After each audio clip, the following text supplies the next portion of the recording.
Hello and welcome to the Kiwi Advisor Network podcast. I'm the host, Warwick Slow, and today's guest is Pheasant from Threefold Wealth. Carl is a very experienced advisor. He's been in the industry for over 20 years, but he now specialises in a particular category that I know a lot of advisors ask me about. It's KiwiSaver. So if you've ever wondered about some tips and tricks, how to pitch it, how to give clients good outcomes, Carl is the guy to speak with. He will be happy to offer any advice. He also offers a referral service on the side. So enjoy. Remember, all of these podcasts, it's a really easy way to count towards your CPD hours. And also, if you get value from this, I'd love it if you could share it with another advisor or somebody in the industry who might get some enjoyment out of it. Because the more people listen to it, the more we can invest into the podcast. So sit back, relax, enjoy it, and we'll see you soon.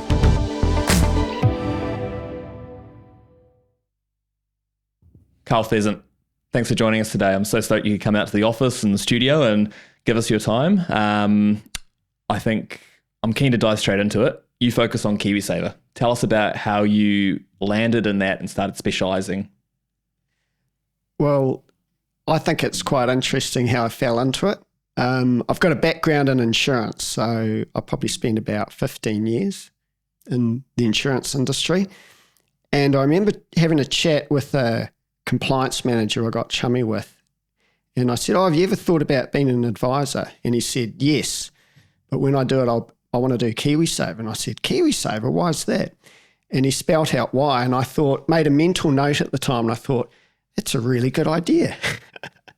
I wouldn't mind looking into that more. And then when I eventually left the insurance industry, it was a bit fortuitous. There was actually a role in Seek for a KiwiSaver BDM. And I thought, that would be perfect. I could learn the ropes and find out how it all works before I become an advisor. So that's exactly what I did. I went to work for Generate, and I spent about 3.5 years there learning KiwiSaver inside and out. Basically, my main job was to teach advisors how to sell KiwiSaver and become knowledgeable in it. And then another bit of fortuitousness was I got offered to set up a joint venture with Threefold. And I thought, what a way to do it. I'll get a great referral stream and I can get into it quickly and build a book and eventually specialise in KiwiSaver. So that's a bit of how I got into it. I'm curious to know what the compliance person said when they gave you those reasons as to why you'd get into KiwiSaver. Well, one thing he said was if he did it, and the funny thing is I caught up with him a couple of years ago and he still hasn't got round to it. So still a compliance manager. It's so funny, all the people that give you great advice just don't often practice what they preach. And I told him that you're the reason I eventually got into this or sowed the seed. He said you can buy a book. So you can buy a book of Ready Business, and it's something that everyone needs advice in. So as you know, we work with a lot of mortgage advisors. That's a very specific instance when you're buying a house or an investment property. Everyone should get KiwiSaver advice. And something I did recently was we've got some close friends and their kids have turned into young adults. So I sat down and gave them all KiwiSaver advice. And that was really fun because it's great to see how it can help youngsters actually get on the property ladder. Because we're very lucky. We're one of the few countries in the world where you can pull out money out of the retirement scheme, the National Retirement Scheme, and put it into your first home. And it works to your benefit. If you do that, you do usually pull out all the money besides $1,000, but you've usually got plenty of time to build up the sums again for your retirement when you're over 65. So it does work really well. And of course, it means people who are younger engage with it a lot more quickly, because otherwise, imagine if you're 20 years old and you're told you should put in more money to your KiwiSaver so that you have a good retirement. I know when I was 20 years old, I didn't really care. I can say, hand on heart, I was the same. But if you say, look, you can use your KiwiSaver to get on the property ladder, I think your ears would prick up. And if you're smart, you would actually think about doing that. I know that with most mortgage advisors with their first home buyers, most of them are pulling out money out of their KiwiSaver. So unfortunately, that's one of the only ways people can do it these days. So it means it's ultra important for everyone at all ages. And the sad reality is most people have never had KiwiSaver advice. I'm constantly appalled by how many people are still in default schemes. The reason why that's so scary is that, to their credit, the government did improve things. They changed the default setting about a year and a half ago from conservative to balanced. But that means you could have spent the last 14 years in a conservative fund, and depending on your time frame and what kind of investor you are, that could be completely inappropriate, and you could have missed out on a substantial amount of money in investment earnings.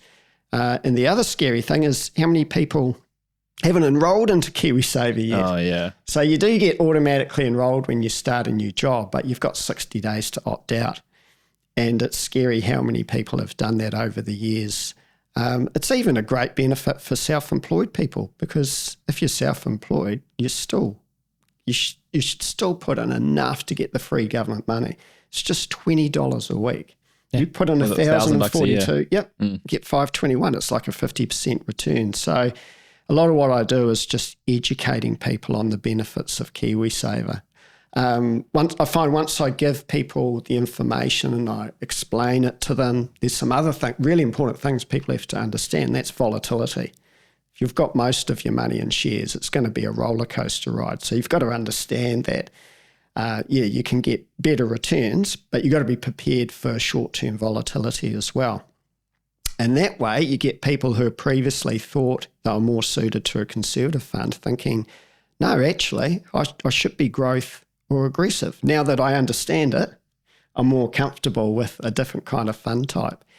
And that's the difference between the different funds over a long period can be hundreds of thousands of dollars. I do a lot of projection calculations, and I see that all the time. It's just amazing the difference it can make by having your KiwiSaver set appropriately for your circumstances.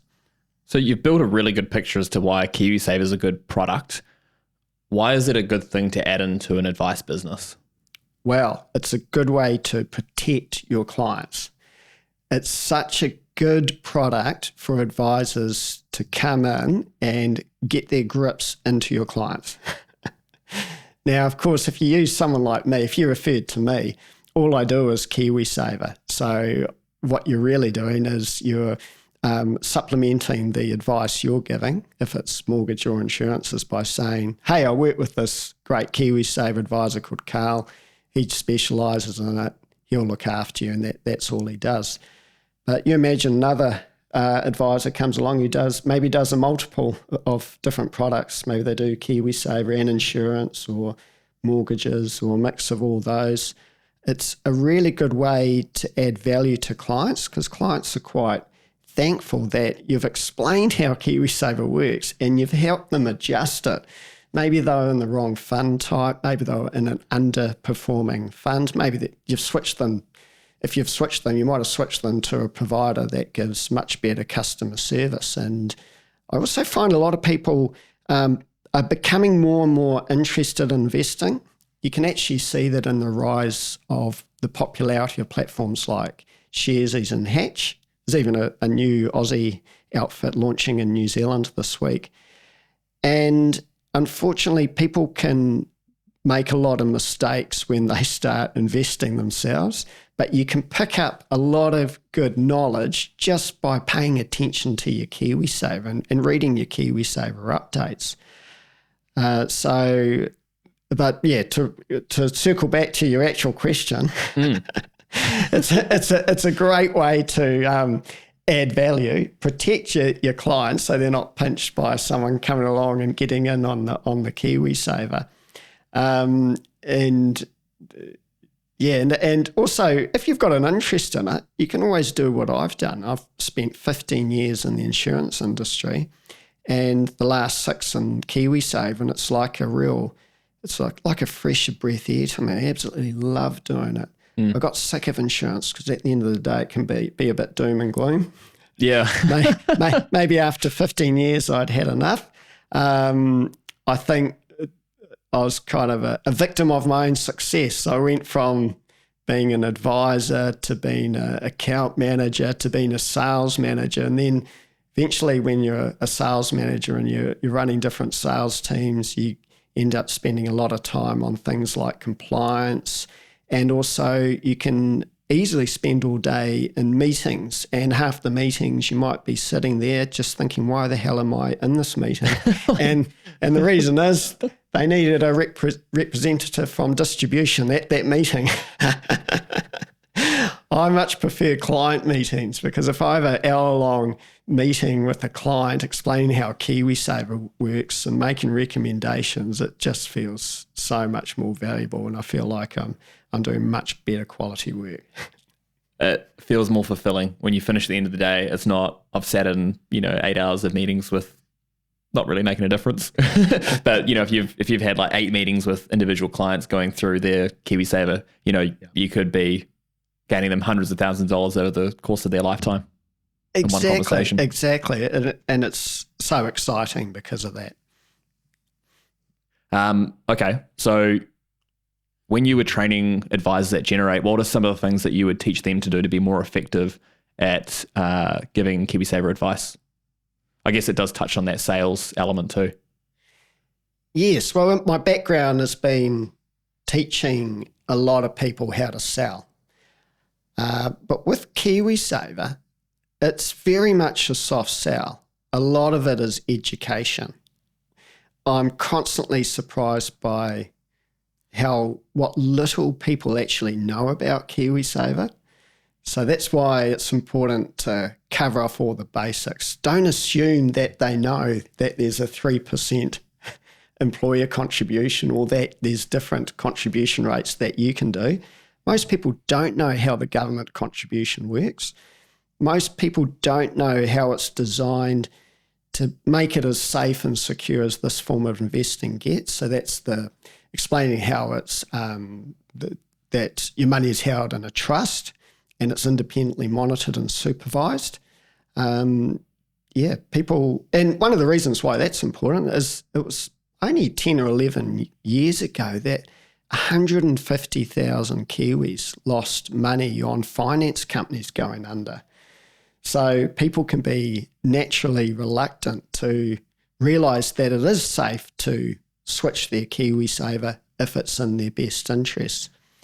So a lot of it is also explaining what exactly is the difference between conservative, balanced growth and aggressive funds, and explaining that if you've got a lot of money in shares, it can be a roller coaster ride.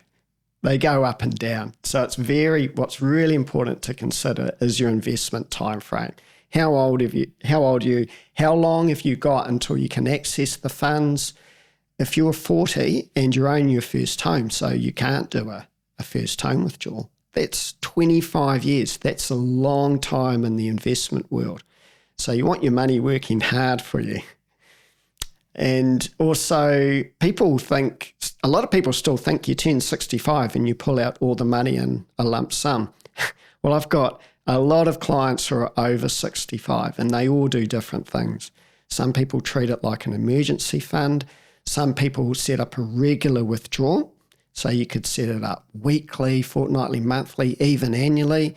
And the other great thing is you can do a lump sum withdrawal anytime you like. So just this year, I've had a client make a withdrawal to upgrade her car. I've had another one make a withdrawal to finance an overseas trip. And the point is, you can dip in whenever you like. The purpose of it is so that you've got an enjoyable retirement, you've got a good nest egg, it's your money you can spend on eating out, travelling, whatever you want.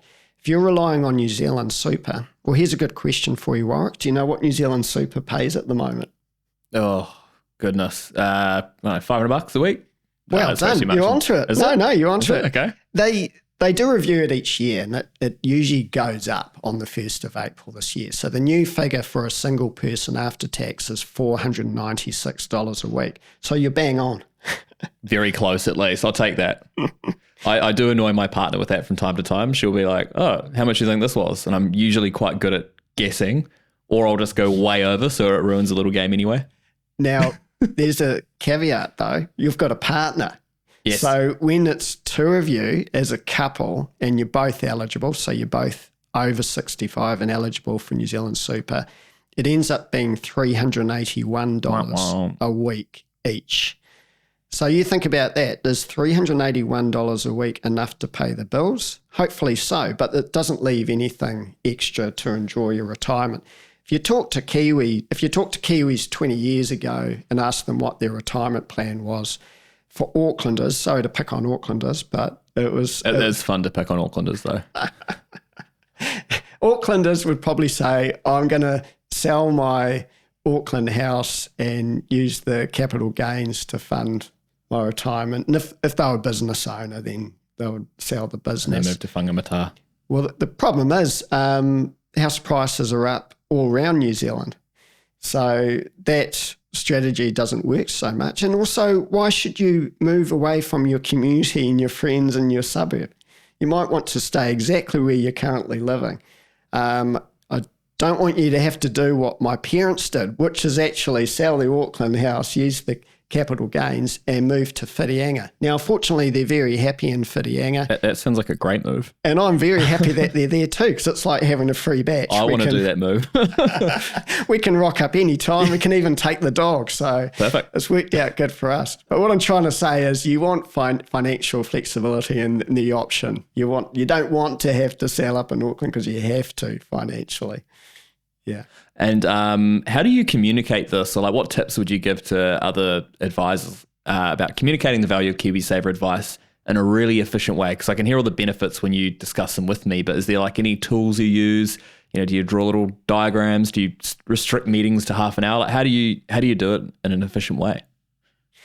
Well, the most efficient thing is to do video meetings. So that was a real learning curve. When I started doing this as an advisor about 2 years, 3 months ago, I had a lot of face-to-face meetings, but I also made sure I was all set up for video meetings. It's actually a bit scary when you start doing video meetings, but the first one, yeah, you're always thinking, is this working? What if they can't connect? You've got to troubleshoot for them live on the air. And occasionally it does go wrong. Sometimes I ended up doing it where I'm talking to them on the phone and we're just using the video meeting for my slides. So you just have to be flexible and know it doesn't work all the time. But it's amazing how often it will work. So one good thing about COVID is it taught everyone how to use video meetings. And in fact, that was a real game changer. If it wasn't for COVID, I think we would still be doing a lot of our meetings face to face. So that's been a really surprising thing. People love the video meetings.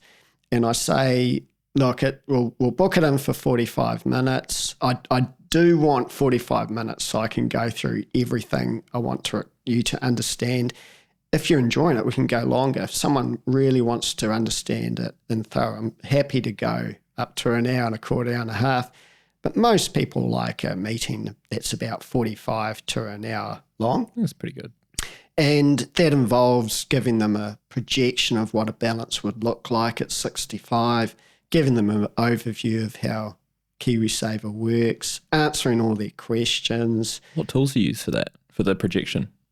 Oh, I've used a couple of different calculators. There's great... Sorted has one, don't they? Oh, there's so many great calculators out there. My favourite thing in the world, though, is the quarterly Morningstar report. But I do recognise it's a bit much for clients because it's just full of numbers and figures and tables. And you can, even over a video meeting, you can see people's eyes glaze over. For the right client, though.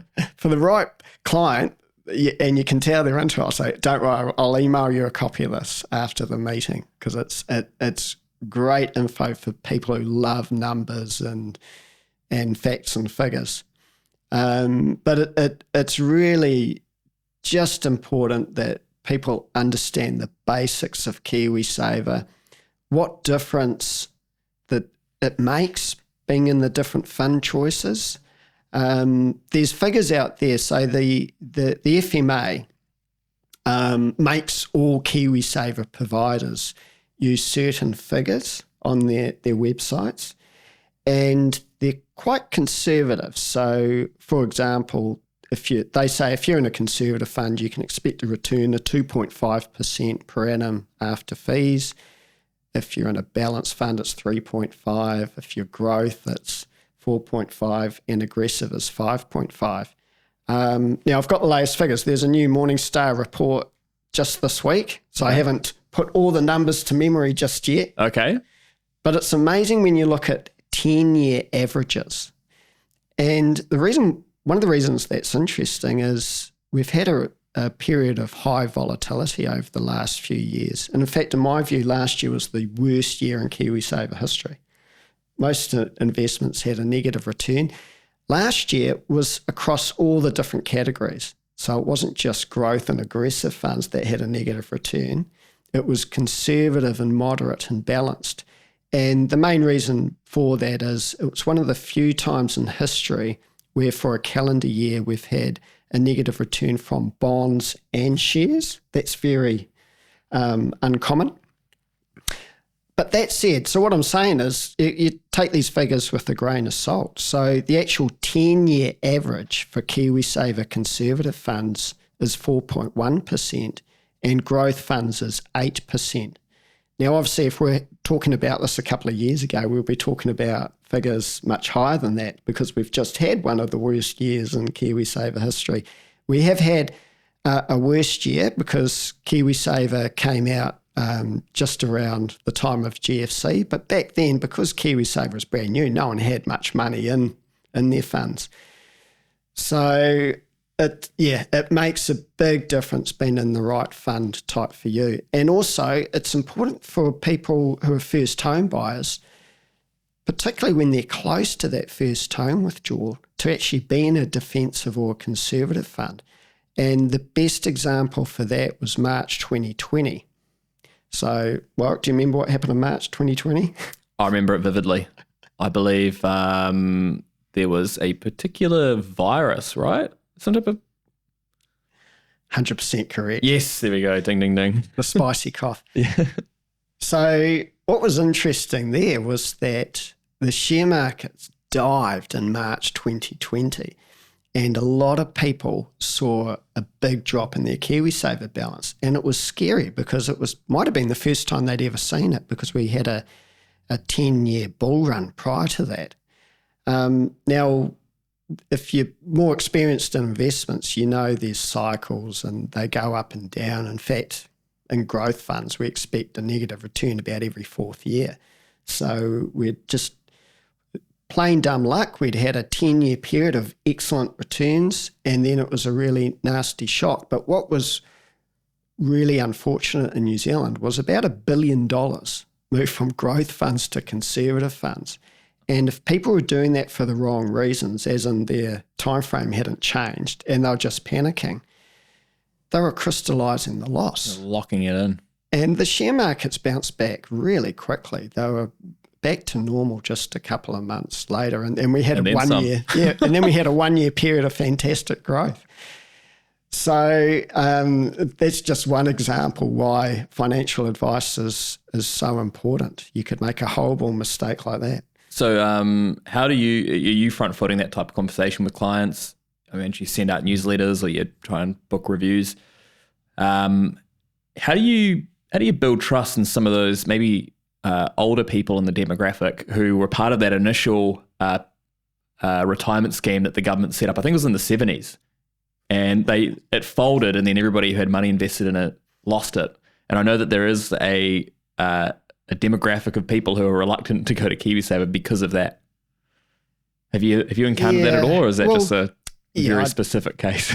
Well, that was such a long time ago, and you've probably heard the stories that if that scheme was still in place, New Zealand might be the richest country in the world.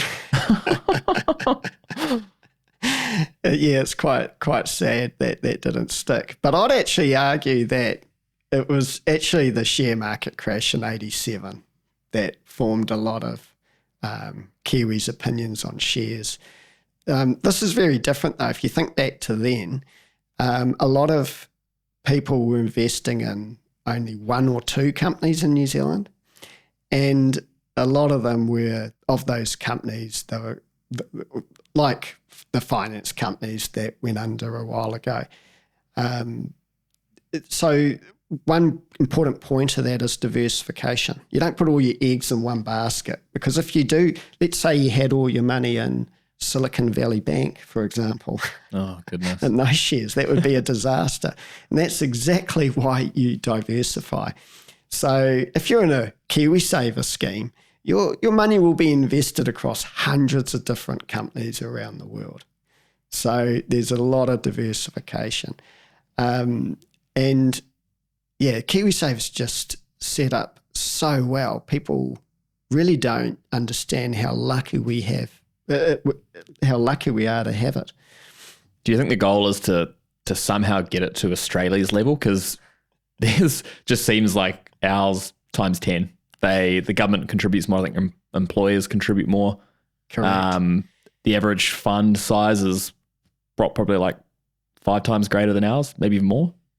How can we get it to that point?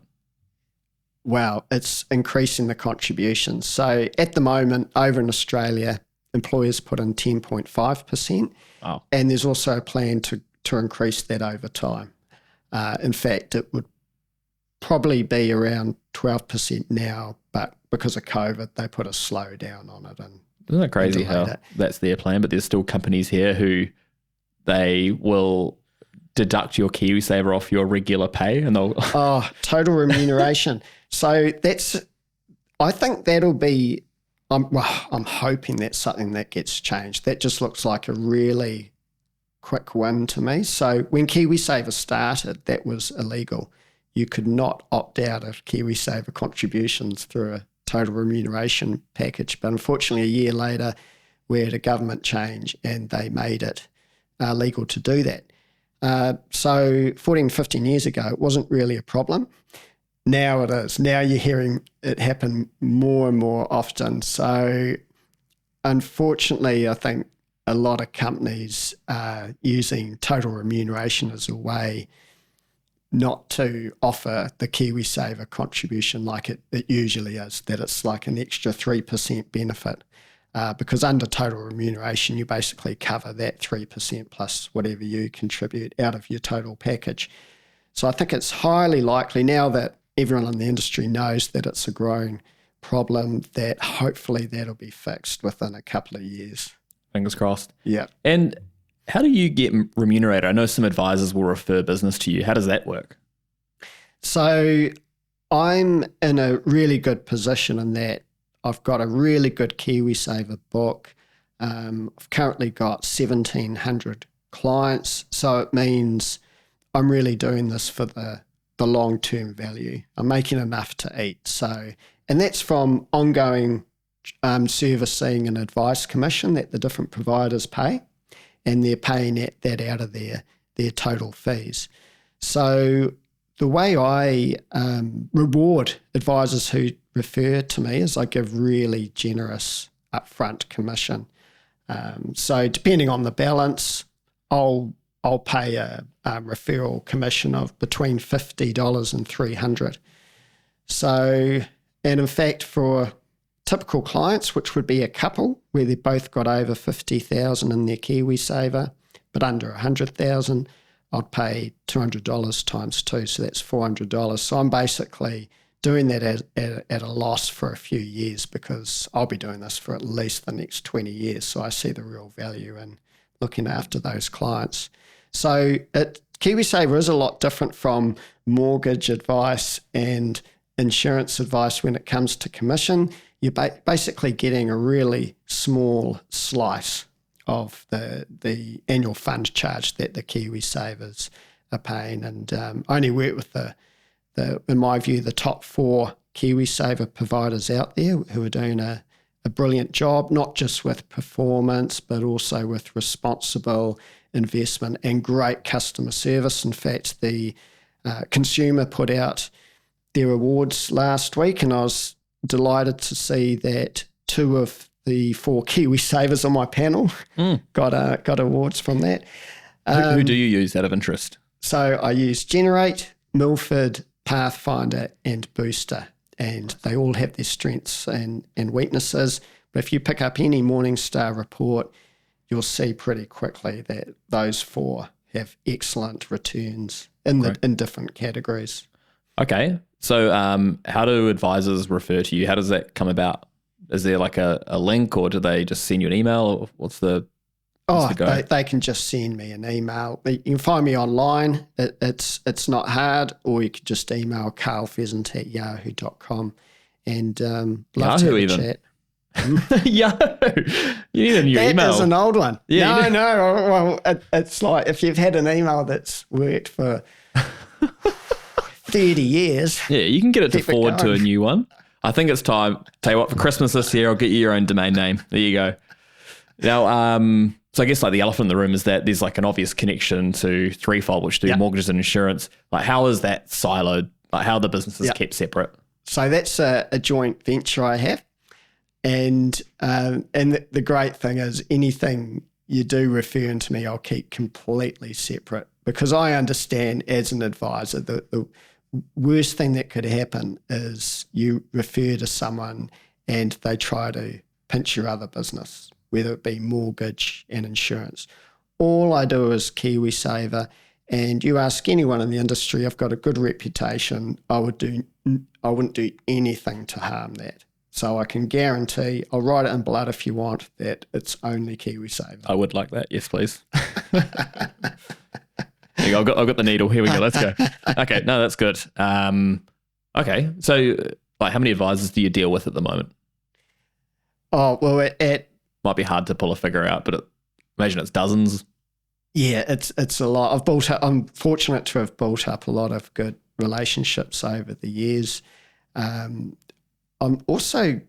There's also another area of work I've been doing that's been really successful, which is I'll go into some companies and give a KiwiSaver seminar. And it's more about just educating them on how KiwiSaver works. And then I say, look, if you want personalised advice, I'll do that separately. We can set up a video meeting and see what works best for you.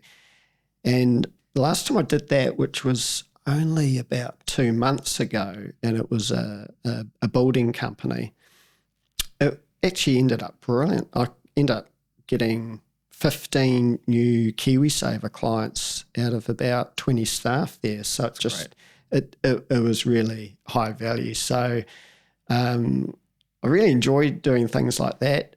In fact, referrals come from everywhere. The great thing, I had a great experience last week. I rang a lady to do a 1-year review. So we switched her fund a year ago. So I rang her up and she said, it's not a good time now, but can we do it tomorrow morning? I said, no, that's no problem at all. And then when I spoke to her the following day, she said, when you rang me, I was with the workmate. And he said, what was that about? And he wants you to ring him and set him up for a KiwiSaver review. So I did that. And then the funny thing was his partner was in the background, and I ended up doing that one a week later. So it can be a wonderful trail of referrals. So the key thing is to do a great job. I'm not pushy. If it's in someone's best interest to stay where they are, I will tell them that. So I'll give you a good example. There's a scheme called UniSaver, which is for people who work at universities only, and they get really good contributions. They can get up to 6.75% from the employer by contributing 5%. So it's kind of like, that is such a good scheme. You stay there. If you ever leave, get in touch and I'll give you a review then. But no, you need to stay where you are and enjoy that scheme, because most companies in New Zealand, 99% of them just do the 3%. So if you're lucky enough to work for the odd company that does 4%, usually they say, we'll give you 4, but you need to put in 4 as well. Take advantage of it, because I can prove to you using calculators that it's worth a lot of extra money in your I retirement. wonder if I could convince Chuck to let me do that. I think I can certainly try. I think we need the government to say, look, in 3 years' time, all employers have to contribute 4% instead of 3%. That's really the way to fix areas like that. That'd be great. Yeah. And then this might be a hard one to quantify as well, but like if you're taking a referral, I think one thing I'd always be asking if I was sending business your way, what are conversion rates? How does that look like? Oh, I've got excellent conversion rates. Currently 90% on warm referrals. So there's the odd person, like I gave an example where I'll say, stay where you are. There's also a few people out there who are already in a top performing fund with the top provider. So I'll say, stay where you are there. But it's surprising how many times I'll work with a couple and only one of them is in a good scheme and the other one isn't. The other one's been missing out. So, I've got... Share the love. Great conversion rates. Everyone is delighted by the service and how many people I help. Yeah, great. And do you think if you've done insurance, you've done KiwiSaver, would you ever dip your toe into any other financial services long term, or is you've taken your compliance person's advice on board, you're going to stick with this? Well, longer term, I will move into giving advice on managed funds. A lot of clients ask me about that, and the main reason is I've just been so successful with KiwiSaver. It is a natural progression, so I'll probably start doing that in a year or two.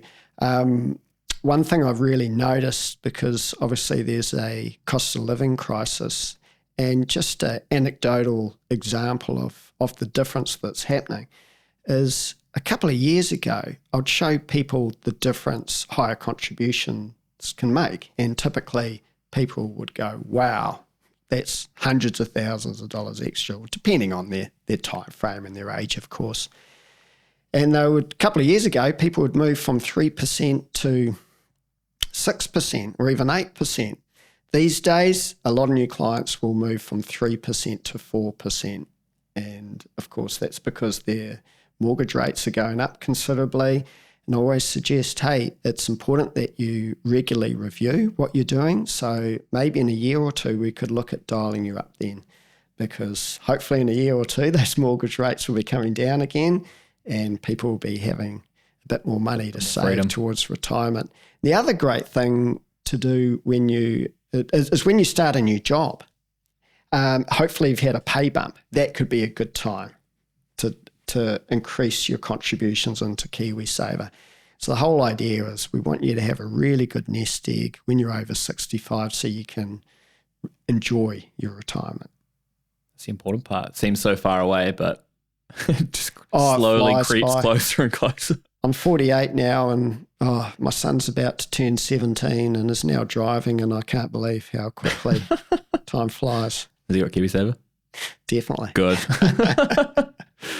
No, I think that's a really good overview. I think there's a lot of advisors out there who they're either looking to add it on as a service or they're just not quite sure what to do with it. So I think you've at least given some ideas to people who might be looking to do it themselves, or at least for those who know it's important but want to be able to refer it on to someone who at least has a few options and specialise. I think there's some good pointers in there, Carl. Yeah. Really appreciate you joining us today. I think there's good value add. And if people want to reach you, get your Carl Pheasant at yahoo.com.